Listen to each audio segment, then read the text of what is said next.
Hi everyone and welcome to today's video. I have been raving about this brand of paper for quite a while. So this is an Oxford brand black and red notebook, and it uses this paper called Optik paper. Now Optik is the style of paper, I guess you could say, and these books is like super affordable, super available and stuff in the UK, not so available out here in Australia, and there are some US retailers I think that stock it as well, but mainly these are available in the UK. Like this can be got from a WH Smith in the UK for really only a couple of pounds, which is really great value. So I've raved about this paper. I've got a couple of these notebooks that I actually bought in the UK when I was there last, and I thought, you know what, I actually haven't done a proper like little profile of this paper. I've commented on it a lot and showed it in a number of videos, but I thought I would actually do like a proper little profile of it here. So in this particular notebook, you can see the pages are perforated. It's just a simple, wire comb bind plastic cover notebook with an elastic. I'm not so much reviewing the book today because I've got another one which I've actually done a writing sample in. But it's very smooth paper, and it's about 90 GSM, I think, in this. I think the other book is 90 GSM. It's nice, so it's nice sort of weighted paper. It's very smooth, nice and white. To give an example of how white it is, this is it alongside the Rhodia 5x5 grid paper, which is quite white. And then I'll move that over, and then here it is alongside, this is a Rhodia web notebook, so you can see sort of that more ivory tone that it is. So yeah, very white paper, nice, and it's really, really fountain pen friendly. As I said, I've raved about this paper a number of times. I've shown writing samples with it, and I'm going to do a little one today. I've shown how different inks perform on it. It really is very fountain pen friendly. And when you can get it, this paper is super affordable. Obviously, there are cheaper brands of paper if you think of some of those like student notepads and lecture pads. But for a fountain pen friendly paper, I think this is a really good option. So what I have it in today for my writing sample is another Oxford brand notebook. It comes in a couple of other brands as well, but this is Oxford brand. This is a A4 size. I can't fit it all on the camera, so I wanted to get nice and close. A4 size wire comb notebook. This was bought from Officeworks here in Australia, which is a big office supply store. It has this Scribsy scan access your notes thing, a smart book where it's got like the things in the corner to pick up, when your camera scans it through the app, which is cool. Like I use Rocketbook, have a system like that which I use, but this it says on the front here, ink does not show through.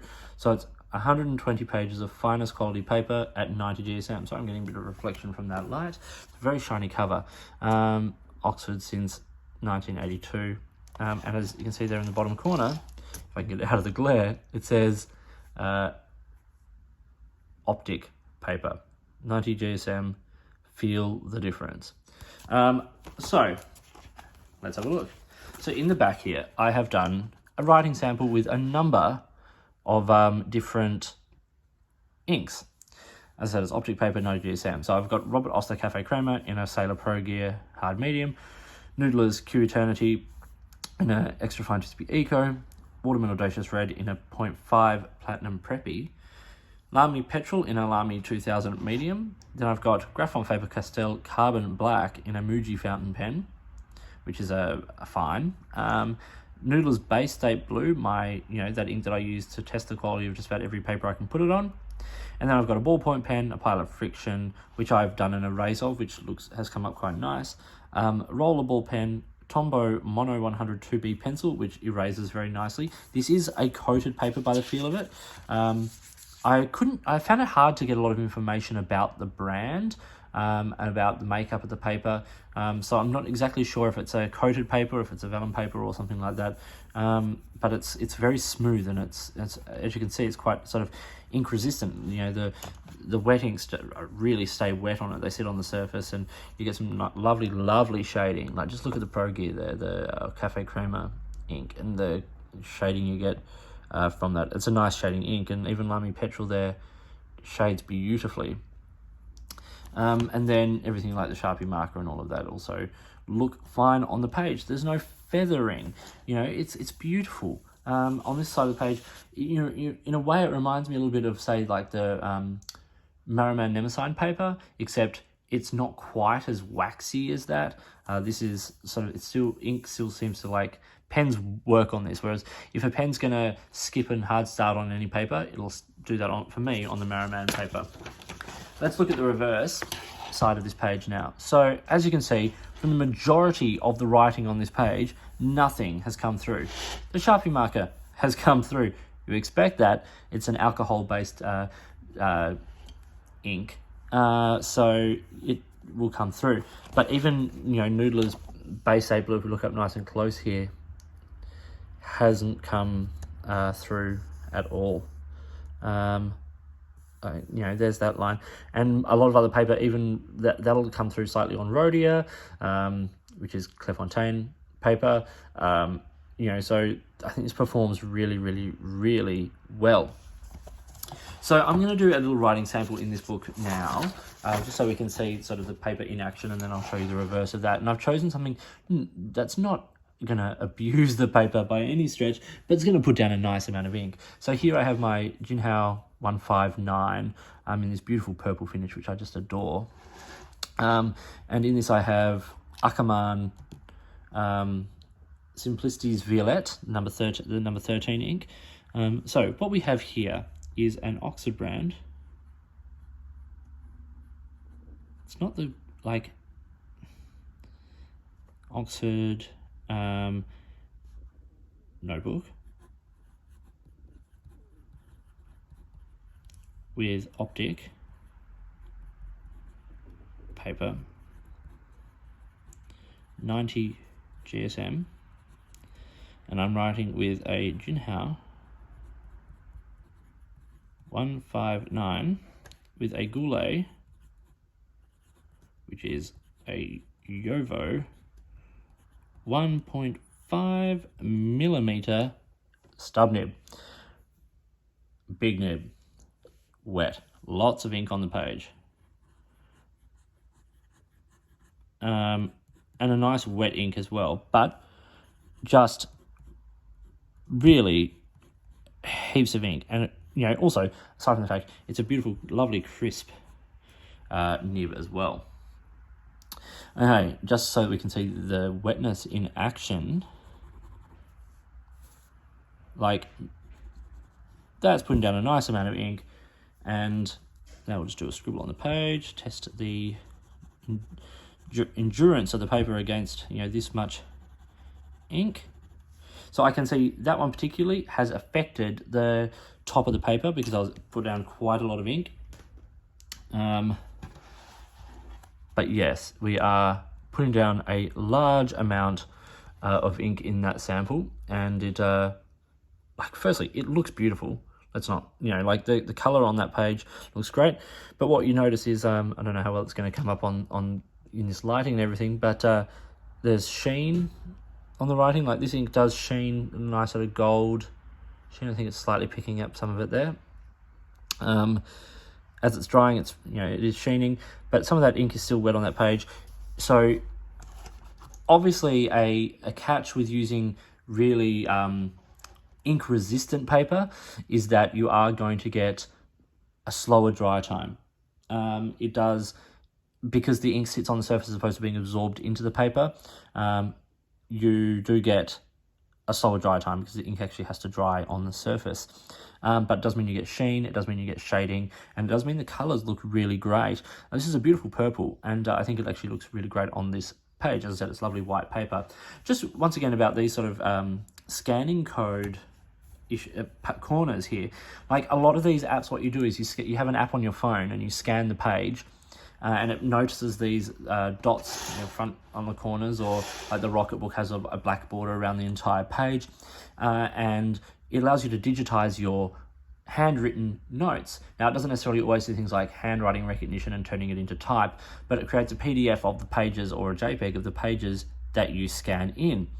And then a lot of them have destinations you can save to, such as Dropbox or OneDrive, things like that, that allow you to organize your notes so you can keep them in a digital format. Some are smart notebooks that allow you to erase, like the Rocketbook. One like this would just be scanned for ease of sharing or archiving and things like that.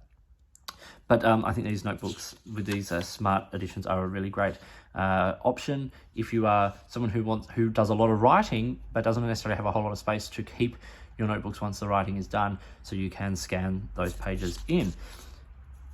And of course, with paper of this quality, because you can write on both sides, you get double sides out of the page, but also you're not going to get a whole lot of ghosting coming through when you scan, which is really important. So you saw how much ink we put down in that sample, and nothing has come through. Like, the only point we get even the slightest hint of it, like, and I'm talking like it's not even really broken through there, is where I really ate into the page, where I put it down a big dark patch of that Akaman ink. But for the rest of the sample, nothing has come through. And like, to be honest, there's no ghosting. Like, you can see that there's writing on the other side of that page. Let's be, like, no paper is that, at this weight, is that perfect. But I think for the most part, what we get is a really very, very usable back side of each page. So you do get, wonderful, wonderful quality paper here that really does show off ink and, but also not just fountain pen ink, rollerballs, friction, like it rubs the friction off very nicely. Grey lead rubs off beautifully. Highlighter performs okay. It's a nice, smooth paper. It's white. It comes in different line rulings depending on the books you can get it in, and different brands. But I think it's a really nice option for fountain pen friendly paper that isn't your Rhodia or your Tomor River, Clairefontaine, or any of those sort of major brands that pop up all the time in the notebooks we buy. But one that is used by multiple brands, but also affordable brands. If you're in the UK, look at WH Smith. They have a range of these, as I showed you, these really affordable, really, friendly black and red notebooks. These are available on, I think, US Amazon and perhaps a couple of other online retailers. They are harder to get in Australia. I order them from the UK. Well, I will be when I need more. As I said, I got a couple when I was there last time. But in a way, if this paper was more widely available in Australia, it would probably be the paper I would use more than any other. It's, as I said, it's smooth, it performs well, and it's, generally fairly affordable.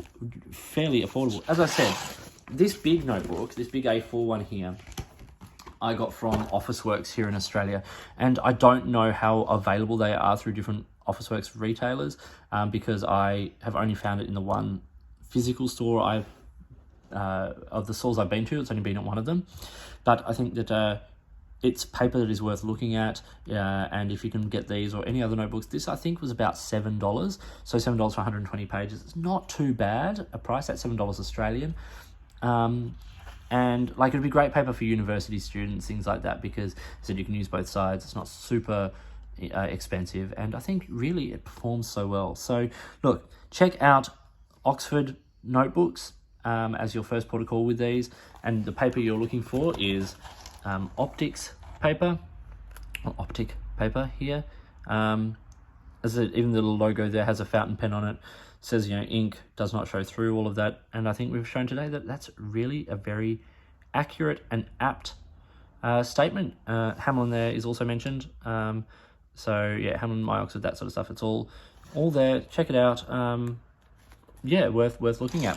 So that was the Optik paper from Oxford. I hope you found this video interesting and useful. If you did, give it a thumbs up and subscribe to the channel. Hit the notifications button if you want to stay up to date with the videos that I produce. Please feel free to get in touch using any of the platforms listed below. You can find me on Instagram or Twitter at @the_offstage_me, or you can contact me on any of my videos here or drop me an email, which is also listed down below. If you've got products you think I should be looking at, or if there's a way you'd like to support the channel, get in touch and let's see what we can do. If there's a way you'd like to support the channel by providing an item for review, get in touch and let's see if we can make that happen. In the meantime, enjoy your paper, enjoy your writing, and all your beautiful inks, and I'll talk to you soon.